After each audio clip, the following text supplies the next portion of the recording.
Hey everyone, I'm so excited to bring you my interview with Gil Hedley. I first discovered him at Dr. Joe Dispenza events where he revealed to us the unbelievable anatomy of our pineal glands and how it functions and what it's all about. For 27 years, he has led human dissection workshops in a way that nobody is doing. He brings so much heart and pathos and understanding to these unbelievable mechanisms that we are all walking around in. So here's my interview with Gil. Can't wait to see you there.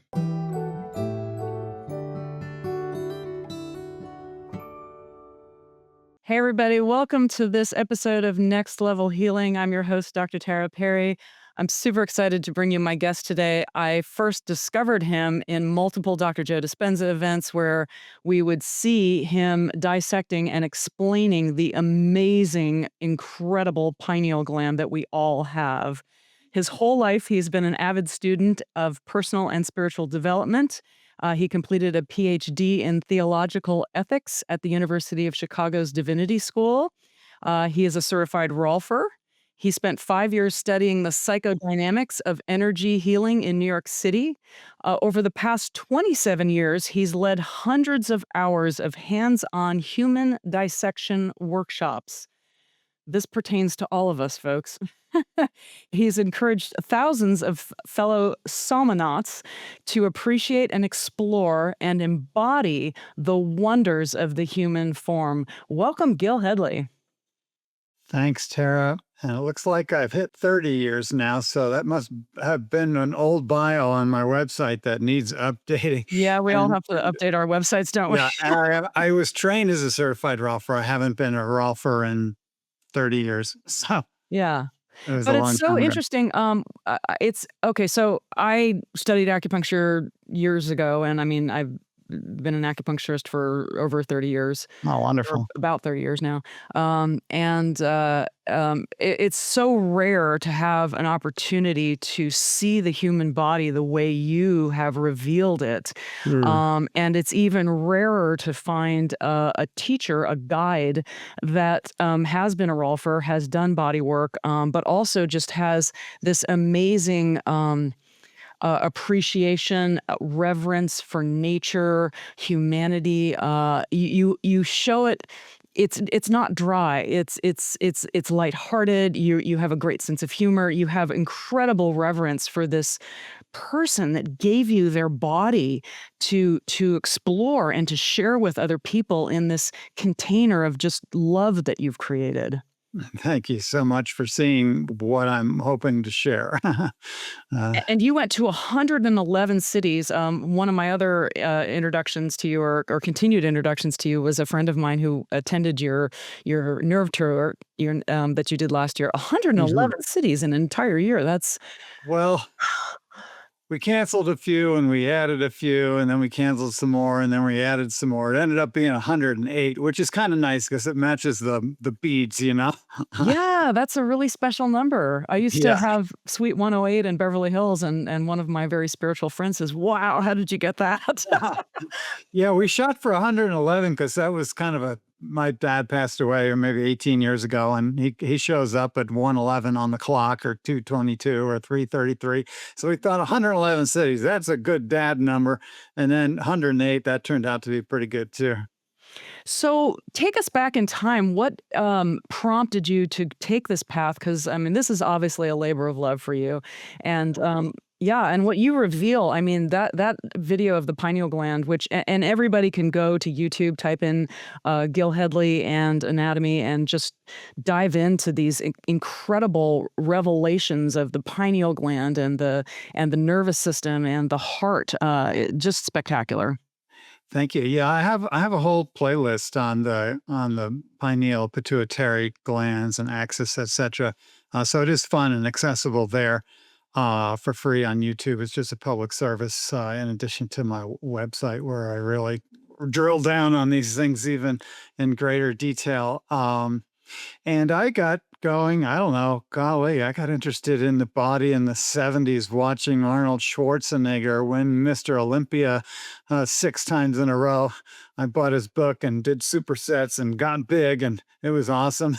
And so uh, I've always had it's been a lifelong interest in the body's transformation potential. I think is what turned me on most was that, oh my gosh, I can have a role in how this plays out. I can move my arms or my legs in this way or that and watch it change. The body is very responsive to our input, to our ideas, to our vision of ourselves or lack thereof. And so and not to make the body the be all and end all. It's we're given this gift to unwrap and use and live a life and spend a life, right? So I'm not against using up the body as need be for higher intentions and goals. But that being said, I was very early on fascinated by our capacity to involve ourselves. That we're not a victim of our bodies, where it'll come along for the ride, and whatever ride we choose, it'll support us one way or another. So, I went to college and I did a lot of weightlifting in high school. I was sort of a bodybuilder, and in college, I let that go for intellectual pursuits and got into my religion major. I was an anthropology religion major, and then went on to study ethics, as mentioned, at the University of Chicago. And there, I was quite detached from my body at that point, kind of living above it somewhere in the ethereal planes as you work through the deep thoughts of the history of ethics. And I thought I got to get back in there somehow. So I started practicing Tai Chi, and Tai Chi joined the University of Chicago Tai Chi Dao Club. And that kind of brought me in a little bit. I was like, oh, let me get reconnected to my body. And then even while I was in graduate school, I started studying to be a certified Rolfer, as mentioned. Also, I did massage therapy training and Rolfing. And so I was getting a PhD in ethics. I was being trained as a Rolfer simultaneously, and completed those 2 degrees pretty much within a week of each other, and and then went on to do the work of that healing school that you mentioned. So all that kind of brought it all together, and I was thinking, I'm not a very good raw from brand new at this. I need to know more about the body. Brought me into the dissection lab. I thought, okay, I'm Dr. Hedley. I'll call the lab and say, hi, I'm Dr. Hedley. I need a body. And it worked out. And I got invited into a laboratory by a man who became my mentor and dear friend, Roger Faison, in Newark, New Jersey. And so, word got wind around the healing school that I had done a dissection, and people were fascinated. They're like, "Yo, we need to learn anatomy for our work too. Would you teach us?" And I thought, okay, that would be fun. So there was this constant play at the beginning of my career between the healing school work and the dissection lab. Folks from the healing school came to the dissection lab. I taught courses in people's apartments from what I was learning in the lab, and then it just grew from there and became my career. I let go of the Rolfing very early on, and became a full-time anatomy teacher for the Rolfing community first, and then a massage community at large, and then basically all the modalities who've graced my classes over the years and taught me so much about so many different ways of approaching the body. But I'm not a technique person. I like to get to the bottom of things. So I share the most basic elements of anatomy, and then that, it turns out, becomes very useful to people in virtually every no doubt modality, no less just the general public who, have their own bodies to deal with. And so I started bringing my work to the public at large outside of the laboratory. I published a DVD series and I put it on YouTube, and that sort of took off and created an audience there, because I really do feel like I'm on a mission to educate the whole planet, really, to have a vision of the body that's integral, holistic, uplifting, accepting, and that's kind of my healing work. That became my healing work, was to sort of bring an understanding of the body that people could live with, right? Instead of being a victim to the body, or angry or separate from it. Like, can we embrace this gift and run with it? See where it It's takes us. really life-changing to imbibe, the notion that, our our thoughts, have such influence on our bodies. Hey guys, studies are showing that 68% of people that watch podcasts regularly don't click the subscribe button. Do me a huge favor. If you like this content, click subscribe so other people know where to go for the cool stuff. Thank you.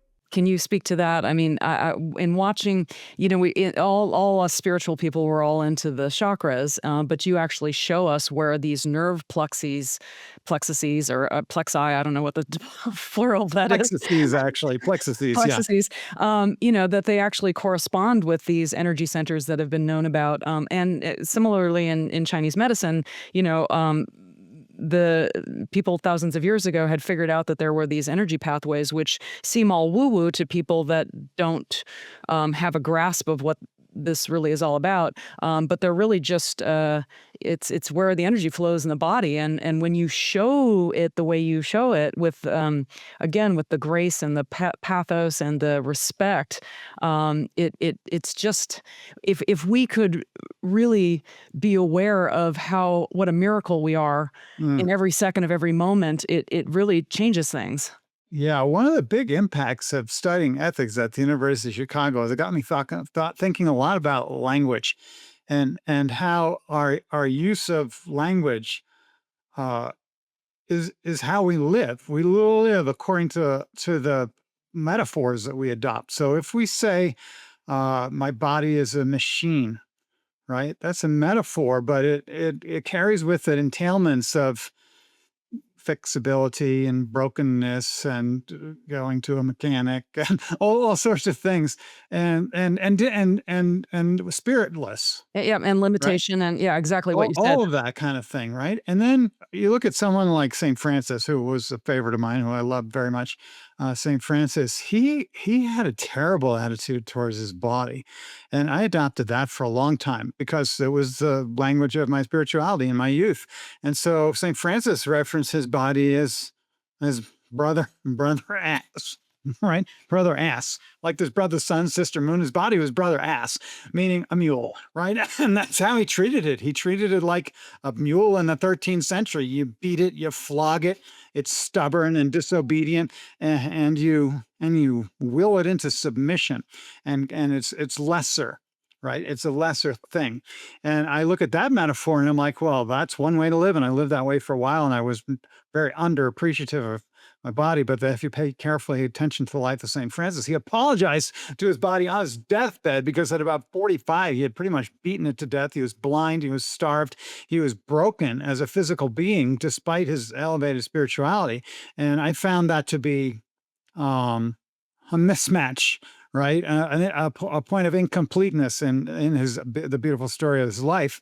Because well, what if Saint Francis had said, "My body is a temple of the spirit," rather than "brother ass, a mule to be subjugated," right? What if he had said, "My body is a temple of the spirit," he would have gone into his body as a place to be elevated and to seek the divine, to right to engage to engage his maker, his creator, in a way that was uplifting. And it might have prompted him to take better care of it because I know he was into rebuilding not only physical churches, but the church at large.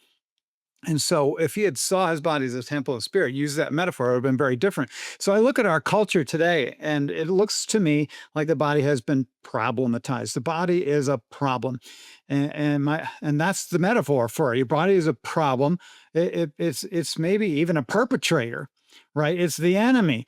And as a victim of that perpetrator, you go looking for a savior, to fix you somewhere. Maybe it'll be your acupuncturist, maybe it'll be your rolfer, maybe it'll be your massage therapist, maybe it'll be your doctor or surgeon, right? Depending upon where you lean.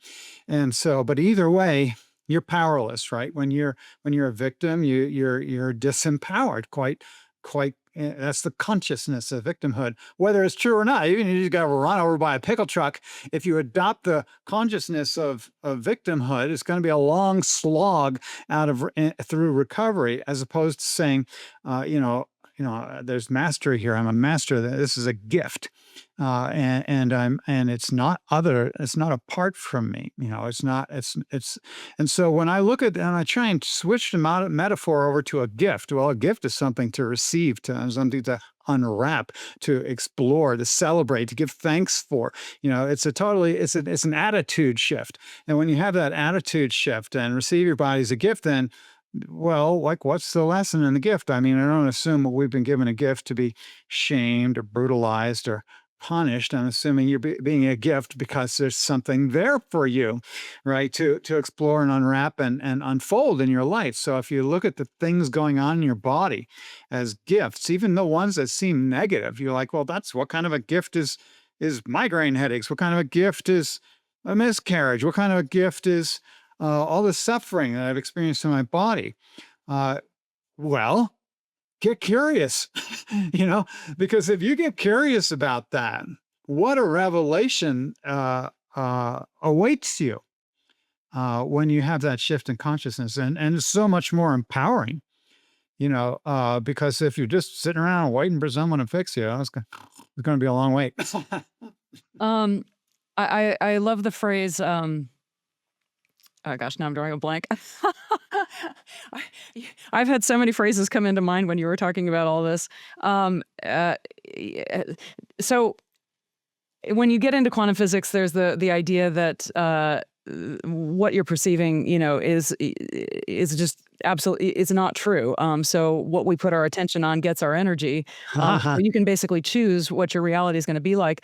I really noticed in the dissection of you showing the connection between the heart and the brain, and you show this giant cord connecting the two of them, and it's Yeah. like, oh, well, of course my thoughts affect my beautiful beating heart, as well as all these other cords that are going everywhere in the body. So you really elevate the truth that the mind has this amazing power over the body.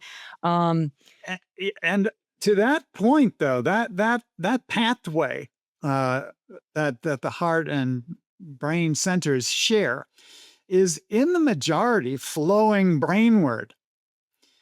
In other words, the majority of information is from heart to brain rather than from brain to heart. And our heart feelings are literally hardwired into us. Our gut feelings are hardwired into us. They're not, like you said earlier about chakras, airy-fairy. There's nothing airy-fairy about these pathways. There's strings, you can yank on them. And I do it. I do it on camera. I'm going to yank on the strings for you. And this is a hardwired pathway for your heart feelings to inform your brain. The heart is the governor of the body, not the brain. When we make the brain the governor of our body, we're in deep trouble because it's a mess. This is like putting a hamster in charge of the farm. You know what I'm saying? This is the hamster. It's just running on its wheel, but it doesn't know how to run the farm. The heart is the primary oscillator. And when you allow yourself to give in to your heart, and to have it be the dominant force in your body as is designed to be.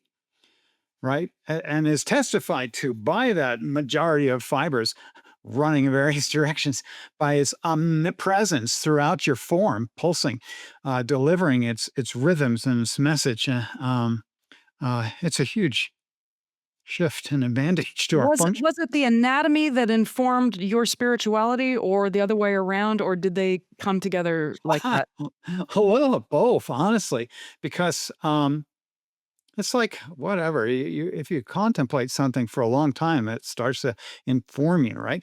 I read in grad school. I literally spent 6 months of my life reading Thomas Aquinas for 8 hours a day. After a while, I was talking, thinking, breathing. Sounded like Aquinas, dreamt Aquinas. When I wrote, it came out like Aquinas.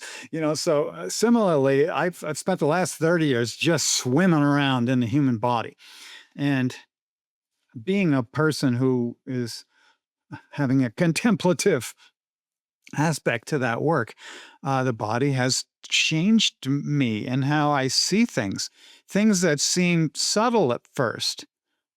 Connections and relationships within the body. I call it integral anatomy because I'm focusing on relationships, continuities, connections, context of everything, rather than seeing things as a bunch of disparate parts with names organized in taxonomies.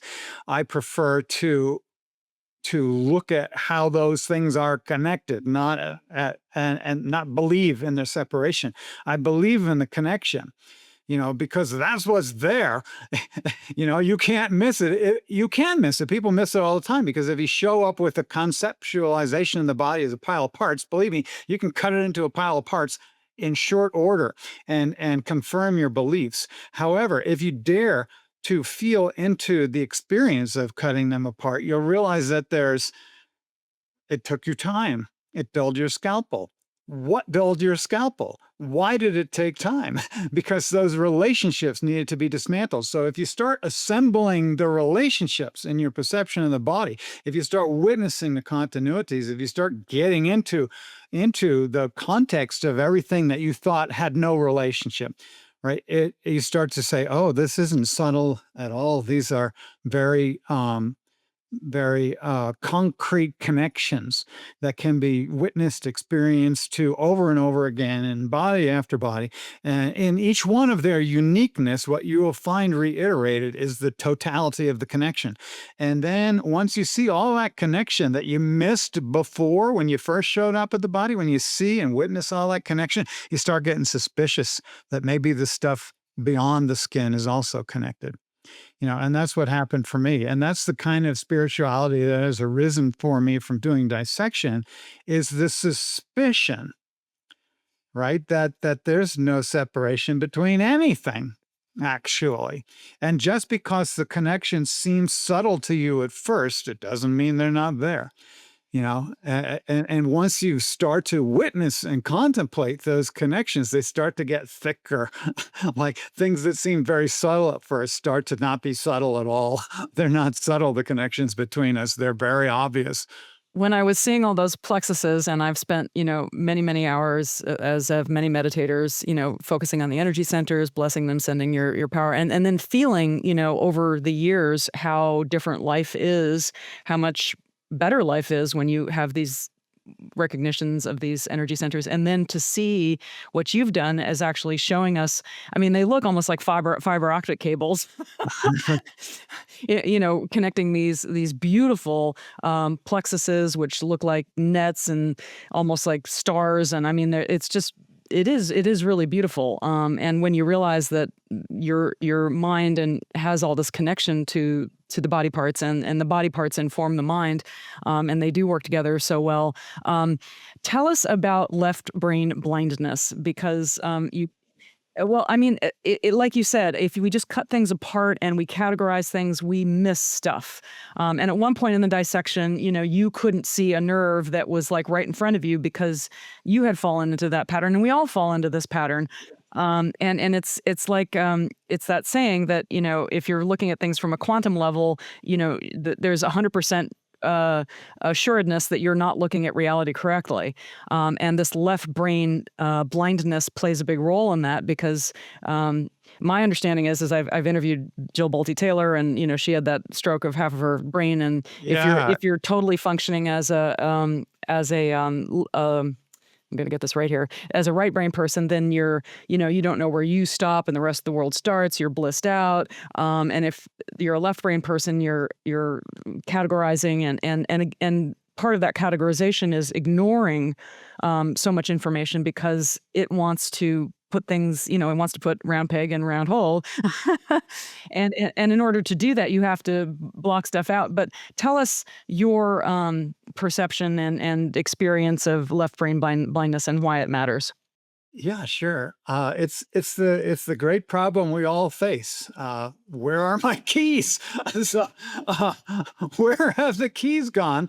And I know I put them in the drawer, but I'm staring at the drawer and there are no keys in there. Darn it all! And then you turn the whole house over looking for the keys, and you go back to the kitchen drawer and you don't find them. And it's not until you go outside and take a break on the front porch and look at the birds and the grass and calm down a bit, right? That you feel better, right? And you have a moment to reintegrate your potential perceptual styles that reside in both your right and left brain, which ideally work together to navigate the world, right? So you go back inside and you just happen to look in the kitchen drawer again. There are the keys, and you think, did a gnome just put them in the drawer? No, you had what you mentioned, left brain blindness.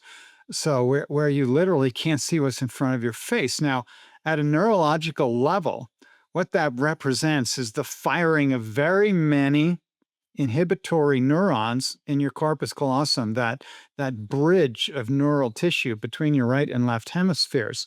That's really um, the defining feature of us having two brains inside of our head, a right and left brain that have very different perceptual styles. And although they participate in most of our functions simultaneously, they do it from different vantages, and you beautifully summarized those vantages a minute ago. And so the thing is, the left brain can get kind of full of itself, and when it does so, it turns off the right brain's input with the firing inhibitory neurons, and that input is what allows it to see things in context, right? The left brain sees things. It separates the world into a bunch of stuff. It's like a noun manufacturer. It turns everything into a thing, everything that is connected. Now, as you also mentioned, if we only see everything as connected and we're all sort of blissed out, well, don't drive. It's going to suck. You're going to get an accident, because our ability to discriminate one thing from another, even though it's a falsification of reality, is super useful. The models that the left brain creates are super useful.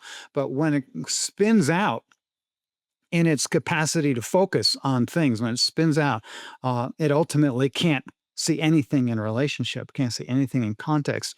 And as a result of that, you're literally blind with your eyes open. Your eyes are wide open and your brain is half shut down. So if your brain is half shut down, you just can't see things as they are. And yet we walk around the planet all the time with half our brain shut down due to the values that we hold, right? We don't, again, it's like, what do you believe and what do you experience? If you don't value relationship and connection, if you don't value context, to say, no, this is the thing. I'm myself. I'm an isolated being, and I'm doing my own thing here. And then you cut yourself off from all of your connections, and you literally can't see the world as it is. You can't see the keys in the drawer. It's like looking through. I like to say it's like looking up at the sky with a 3-foot long straw and trying to see the Big Dipper. So very important to be able to toggle back between those two. Yeah. You talked about how the right brain processes metaphors, poetry, and jokes, and the left brain doesn't get the joke. It's like Mr. Spock. Yeah. Yeah, or Commander Data. I love Data. He tries so hard. He tries in many episodes. He tries to be a comedian. He tries to tell just horrible disaster. Your left brain just can't do it. Why? Because that's relational language. Right. And it's the juxtaposition of things in relationship that makes us laugh, not just a thing on its own. And yet the left brain does have a use like single meaning mapping. If you want to be able to identify the red light on the road, like you said, you're going to suck at driving if you're stuck in your right brain. Yeah, single meaning mapping is super useful, but it's also can be incredibly destructive on its own. It's the right brain that witnesses the uniqueness of the individual person.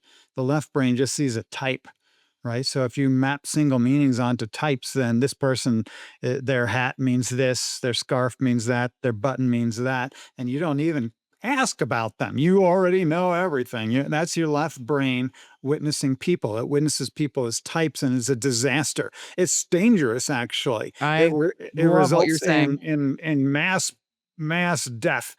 We have to be very careful. And it's the work of Ian McGilchrist, who writes on all of this stuff, and I'm literally just drawing on his brilliance. Ian McGilchrist and the thousands of papers that he researched to produce his brilliant book, The Master and His Emissary. So we interview him; he's cool. Yeah, McGilchrist is offering a culture critique because he's basically warning us, like if we don't kind of reclaim the values of that are inherent in our whole brain, not just one side of it, in our whole brain, we place ourselves at risk of literally annihilation. And it's happened before, so careful. Love what you're saying there. Yeah. I love the quote, "A change in perspective is worth 80 IQ points." And, Who and said that? Alan Keyes, Nice. he's a computer guy. Awesome. One of That's my cool. one of my favorite quotes. Yeah. So a lot of spiritual people are enamored with the pineal gland. Would you tell us about the pineal gland and why it's so important? Well, the pineal gland is just cool. I mean, if you just like traipsing around inside of a brain and you stumble upon this amazing little itsy bitsy organ in there, and it's got such a prime spot. And I'm really interested as I study anatomy at the relationships, right? As I mentioned, in integral anatomy, and then you start thinking, well, if that thing is there, what happens given that it's there, like as opposed to somewhere else? What if your heart center was in your foot? Well, that'd be interesting. You'd be massaging it every time you took a step. So you can ask questions relative to placement. And when I look at the skull, for instance, the skull is crystal, right? It's made out of apatite crystal. That's the name of the crystal that bone has deposited all over its collagenous matrix. Is that different from the rest of the bones in our body, the skull and its Oh crystal? no, all of our Oh, bones are apatite crystal. But look at the wow. shape of the skull, Yeah. right? It's shaped like an egg, which is the shape of that which is pluripotential, right? The pluripotential, the unfolding of the egg, right? So you have a crystal egg shaped skull. Yeah, there's some more decorations on it, your jaw, etc. But if you really look at a skull, you'll see an egg shape there. It's kind of wide in the back and more narrow in the front, and it's kind of round in the back and pointier in the front. It's just an egg shape. There's no getting around it. Now, an egg shape itself, right, because it's pointier at one end and wider at the other, right, has convection currents generated in it by the shape, right, because the center of that egg is not equidistant to the environment, right, at the So point what you're saying is where that you there's a apply it. positive charge on one side and a negative charge on the other, and that creates a magnetic field. Is that right? Just the shape, without before you even get to magnetic fields and such, just the shape creates a temperature differential with the environment that induces a convection current. Just the same way a lake water circulates in an egg, there's circulation happening because of the shape. Now you can add on electromagnetics and it gets really interesting, right? So if you do have this crystal egg, right, that's wrapped in a membrane, right, the fascia inside and outside the skull is a piezoelectric membrane which means pressure electric, just like a record player's needle, right? It's pressure electricity. So if you distort it in any way, it generates a field. Well, you're in gravity. That's distortion enough for the fabric around this crystal skull to be generating a field, right? Not only that, but your brain produces a biomagnetic material that circulates up there and accumulates in certain places. You have biomagnetic substances accumulating in your brainstem. And where is this pineal gland but poised so beautifully in the middle of this crystal egg wrapped in a piezoelectric membrane? Not to mention the dens of the skull poking through the foramen magnum. The second cervical vertebrae has a stem on it. It's the body of the first cervical vertebrae, but it becomes like a tooth. That's why they call it the dens. And you have this, literally, you got an erection pointing into your skull, right? Wrapped also in a piezoelectric membrane. So you have a little pointy crystal. It's like what do you call them, lingam and yoni, right? You have this pointy crystal going through a hole in your skull, pointing into the space of this piezoelectric chamber of secrets, a crystal skull. And what is it pointing at? It's pointing at your pineal gland, right? And your pineal gland is having its own magnetic quality, right? So you got a crystal pointing at a magnet inside of a crystal wrapped in a field generating fabric, and oh my gosh, then splash a little bit of protein filled fluid on it and put 4 arteries into that tiny little gland. 4 arteries. It has a massive amount of circulation for its size, right? So it's a tiny little gland, but it receives, well, they say that it's the second most vascular tissue in your body, second only to the kidneys, with regard to the degree of vascular perfusion for its size, right? It doesn't get more blood than your kidney. Not saying that. It's small, so, but for its size, it gets a ton of blood. It gets a little, it gets it gets a little boner. I mean, let's just be honest. Well, Your and it's mind, sitting in the cerebrospinal fluid, like you said, it's like this, it's getting bathed like it's in a bidet all day. exactly. It's like a bidet. It's getting squirted. It's getting squirted on with cerebrospinal fluid while simultaneously having the capacity to receive a large amount of blood. And I do believe that in Joe's meditations, for instance, I know you maybe have some Joe friends, Joe Dispenza friends in the audience here. I do believe that when you put your energy, your attention on that gland, it's going to get more circulation. In other words, it's going to plump up. And just like when your crotch gets more circulation and it plumps up, it kind of feels good and gets a lot of charge, and then it can get discharged. That's how you get your braingasm, folks. I mean, you amplify the circulation to it, both in terms of the cerebrospinal fluid, as which is going to receive those metabolites that Joe's keen to mention are produced under certain conditions in the pineal gland. They aren't your day-to-day metabolites for sleeping and waking. They're metabolites that transform the way we see the world. They're kind of cosmic. They bring us into a different state of mind, which is our inheritance. It's our birthright. This is the gizmo was given to us. This stuff is all free. Again, it's part of the gift. We just don't unwrap it. So, what happens if you start to unwrap these gifts? What happens when you unwrap your heart? What happens when you unwrap your pineal and pituitary gland axis? They're friends. They like each other. Get them both going at the same time. Woohoo! Things are going to get fun. And why not? Because those changes, it's not about having that experience. Those experiences are wonderful. Orgasms are awesome. Whether it's in your crotch or your heart or your brain, it's awesome. But does it make you a better person? Well, that's the question. Will you be a better person for having the experience, or will you just chase the high? Because it can't be just about chasing the high. It has to be about becoming a better person. That's where the ethicist in me comes in, right? Because I didn't come in here just to have experiences. I came in here to serve, and we're here to serve not only our own transformation, but our neighbors. We are our brother's keepers.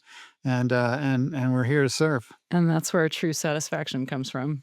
I think so. So my first kind of awareness, and this was years ago, gosh, I'm thinking 15 years ago. I had a meditation teacher, and so I was meditating at night, and I saw this like blue light, and it was so bright that I kind of took my my eye things off, and the room was dark. And I said to my meditation teacher, that this had happened. And he said, well, you know what that was, don't you? And I said, no. And he said, the pineal gland. Mhm. So, and since then, since I've been doing these, meditations, that blue light just keeps getting more and more, it's predictably there now. Can you talk a little bit about that? And also why, throughout, the Egyptians were enamored with the pineal gland. They had depicted it in the Eye of Horus. Tell us a little more about that. Well, I don't know that I'm the expert on the more esoteric aspects of it, but I can say that what we see. So you just talk about blue light, right? What you see is less a function of your eyeballs than you imagine, right? Oh, I love that you also say that there's no screen in your brain, and you talk about how each of these brilliant centers, they're transducers, and a transducer is something that takes one waveform and turns it into another. So when we look out at the world and we think we're seeing the world, we're really not seeing anything. There's no screen that never shows up in our eyeballs as a screen. It's just waveforms coming in, and you show us how beautifully it's connected through the optic chiasma and how the pituitary gland is right underneath that.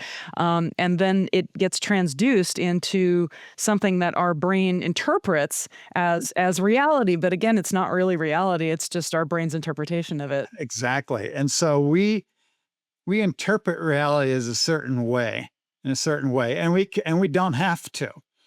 So the blue light, for instance, is as interesting as it may be, is another modification of our interpretation of reality. And whether we see things pretty or see things scary or what have you, none of them are really, so long as it's passing through this brain noodle of ours, we're not quite there, but when we start to see beyond, the brain and its functions, at least we know we might be, putting into context our habitual perceptions without necessarily landing ourselves in a new perception that's, quote, real or more true or something like that, right? So St. John of the Cross in the Catholic tradition was famous for the dark night of the soul, right? He's like, don't pay attention to anything that you see because whatever it is, that ain't God, right? In other words, it's the via negativa, not this, not that, as they say in the Indian traditions. Neti, neti. Yeah, neti neti. So the Catholics do it too. We call it the via negativa. And then there was his dear friend, his best buddy, Saint Teresa of Avila, who saw nothing for 16 years, just sat on her ass having the driest meditation in the universe. She's like, it's parched out here. Like she got nothing. She just kept doing it though. Blessed are those who do not see and yet believe, right? So she was a believer who saw nothing for 16 years. She got nowhere with her meditations. It was just dry as a bone. After which, however, after 16 years, her brain burst into visions. She started floating. Her poor sisters literally had to like grab her robes because she'd be getting away in the church and she'd be floating out of the pew and they'd be like trying to pull her back down on the ground. This poor lady didn't know what was going on. But, either way is unattached, right? In other words, she didn't attach to those visions, else she would never have got them, probably. So many people are sitting on their ass doing a Joe meditation, is getting absolutely nowhere. Doesn't mean they're getting nowhere. I think he makes that point pretty clearly. And I have these two favorite old saints to confirm that stuff's happening. You stare at the ground, it just looks like dirt. When that leaf pops out of the ground from that little sprout, it's not like nothing happened and then there was a leaf. No, there were roots forming. I had this beautiful plant in our house. We transplanted it and the poor thing just dropped its leaves. It had like 2 leaves. It got really skinny. And I was like, oh my gosh, my dear plant friend is corking on me. Nope. She was just putting out so many roots in the dirt. And after she had established herself in that dirt again, then she thickened up her vines. The leaves got twice as big and glossy. They were gorgeous when they came back. So that's us meditating. It's happening underneath the surface. And again, blessed are those who believe and have not seen yet. Love that you're saying that because a lot of people get frustrated with all of it. What is your meditation routine? Lately I'm out walking with my 108 beads. And I'm talking to a favorite of many. I do want to place my heart in the path of Jesus' heart, Yeshua, right? In other words, I'm not talking Catholics or what have you. I was raised Catholic, and what a great gift I was given in that mentor. Jesus, he was badass. If you actually read the Bible, he was pretty badass. So lately I've been walking for miles on our property and just talking with that teacher. Beautiful. Yeah. What is because a lot of people talk about how the first hour of the day is so important. What do you do for the first hour of the day? That's what I've been doing for the Oh, first hour okay. of the day. Yeah, Beautiful. yeah. Yeah, I can sit and do meditations, and I've done plenty of that. Yeah.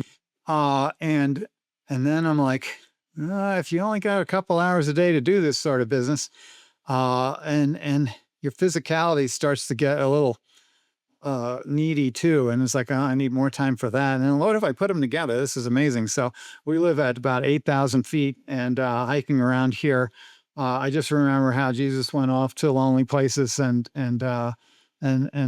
prayed, and so it's kind of like that here. If you were to go back and talk to 10-year-old Gil, what would you say to him? It's gonna be all right, fella. It's gonna be all right. You're in pain now, and you might be in pain then, but the way you feel about it is gonna be different. And be glad that you came here, because I didn't see. When I was 10 years old, I was like, "What happened? I must have done something wrong. Who sent me here?" You know, and I wasn't totally excited about being here. But as I think a I lot of people feel that way. I'm glad you're sharing that. Yeah, yeah. Yeah, I have very negative attitude towards my body. I mean, my all of that was none of that was too good. And it took me a while. It's been a while, but it took me a while to realize, oh, I want to be here. I really want to be here, and I want to be here to serve. This is a cool time to be on a planet. It's a good time to not hide your gifts under a rock. Put them, you. There's not a single one of us who is not profoundly gifted with a life and a body and purpose. And that purpose in any given moment is not necessarily grand. It's putting your light on top of a rock doesn't mean you're going to be a big public speaker or something like that. No, it can mean you witness a need in a moment and you deliver it. That might be a pat on the back, an encouraging word to someone. It's really these tiny little deeds on the daily that bring us into the transformation of the planet. That's what makes it glow, folks. What makes the planet glow is your interconnection with your absolutely giftedness, right?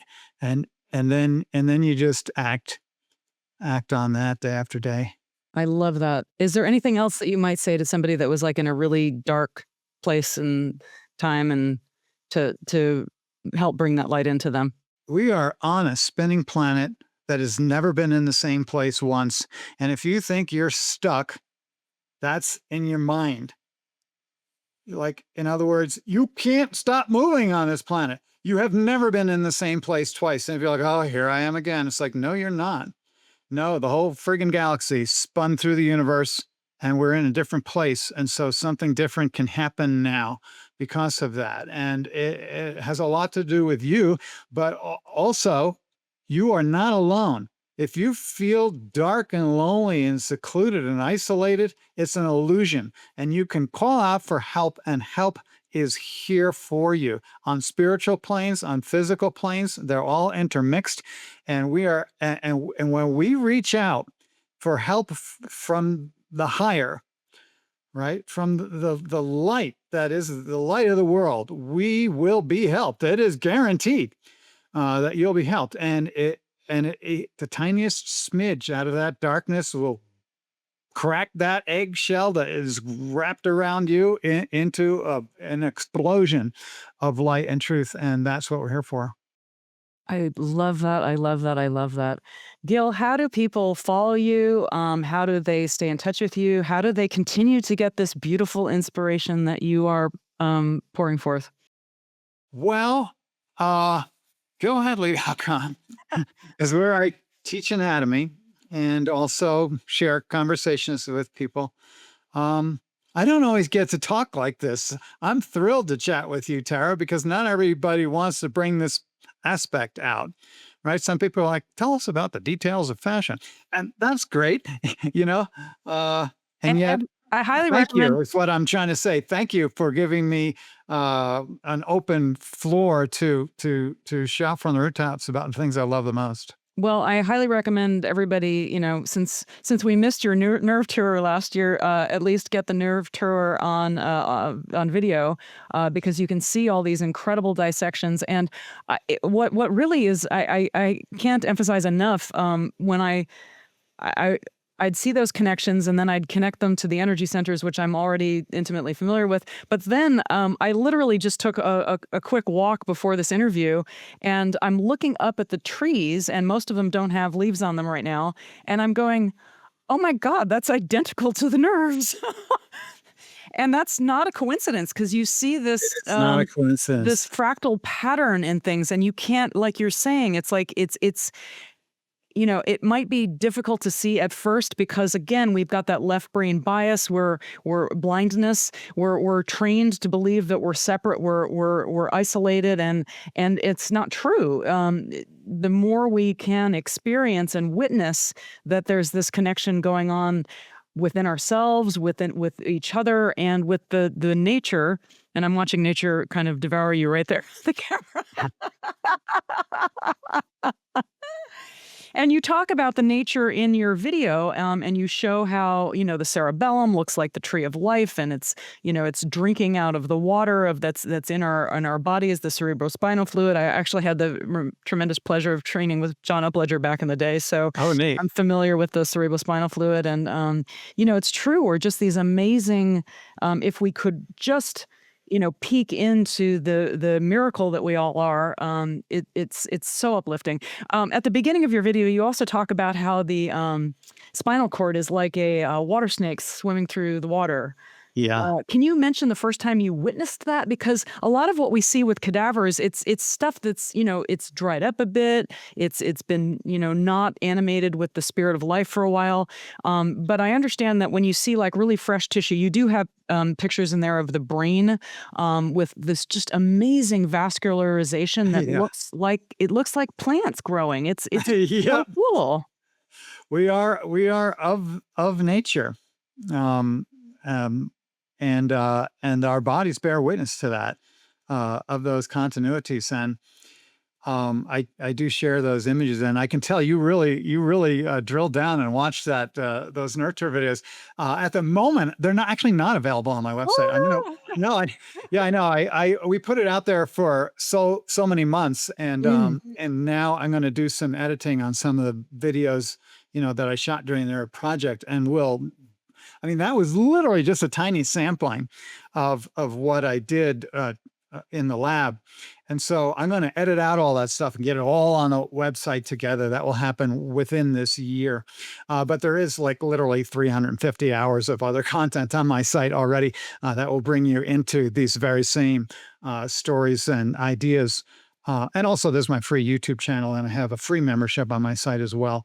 This is a good 20 hours worth of core content for people to get into this set of ideas. And then for those body workers and such who need credit and such, I have hundreds and hundreds of hours now of content for them as well. And the Nerve Project will get up on the site this year. And I've already whisper, we'll be starting to work on the whole heart this year as well.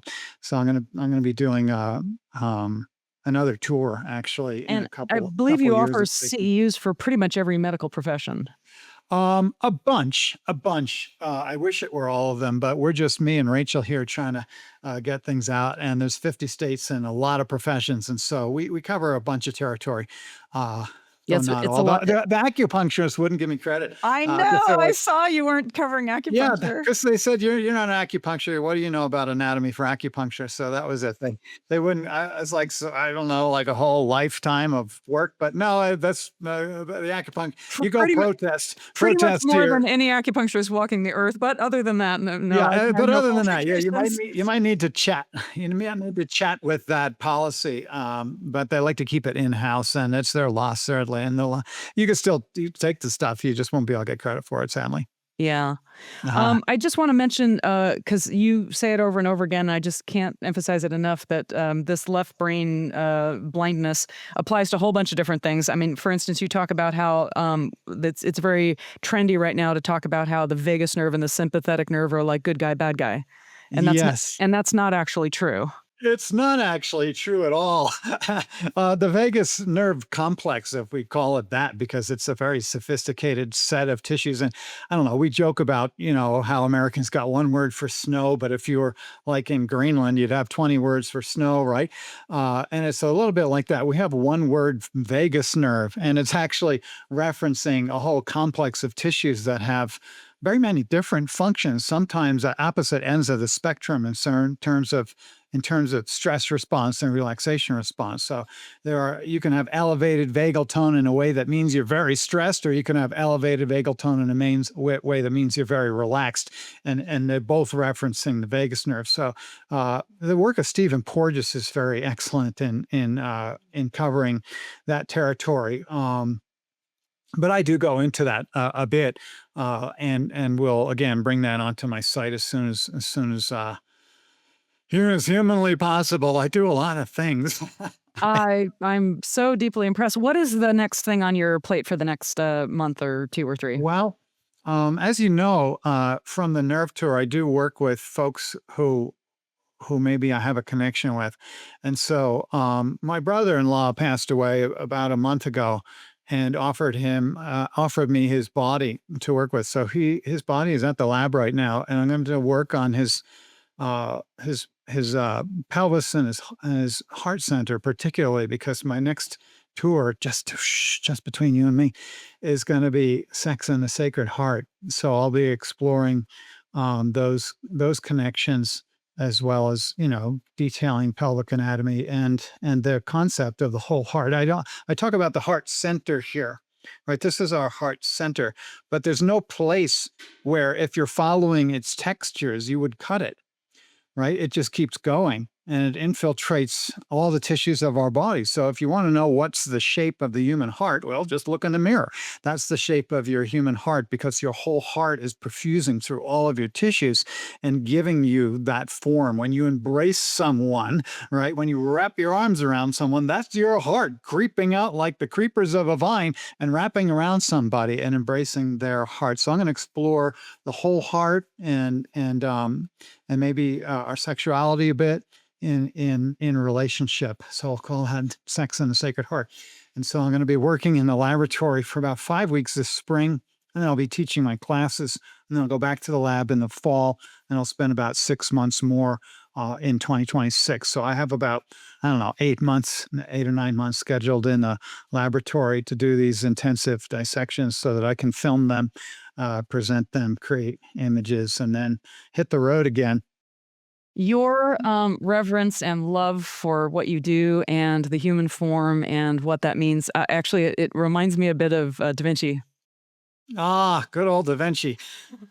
He was a keen one. What a brilliant artist and thinker. I admire him a great deal. But I also can relate to him. You could read Da Vinci's anatomy journals, and he's like, if you knew what I went through in that lab, there's like the stench, the chickens, the cold, and he kind of whines about it.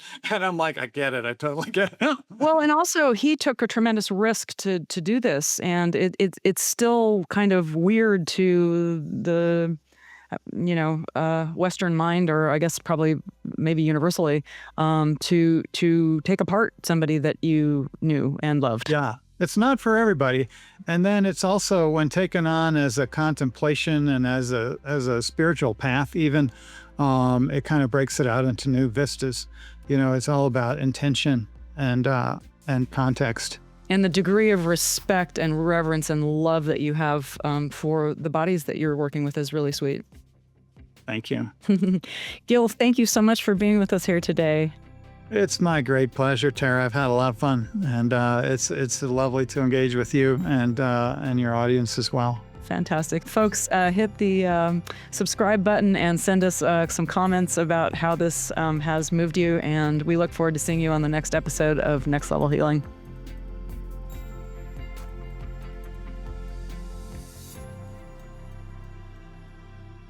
This podcast is intended for the purpose of providing information and education. It does not provide advice and is not meant to be used for any self-diagnosis or the replacement of any kind of licensed professional. The creators and individuals appearing here do not endorse any specific tests, positions, medications, products, or procedures. The views and opinions are expressed in this podcast are of the speakers and do not necessarily reflect the views or positions of any entities they represent.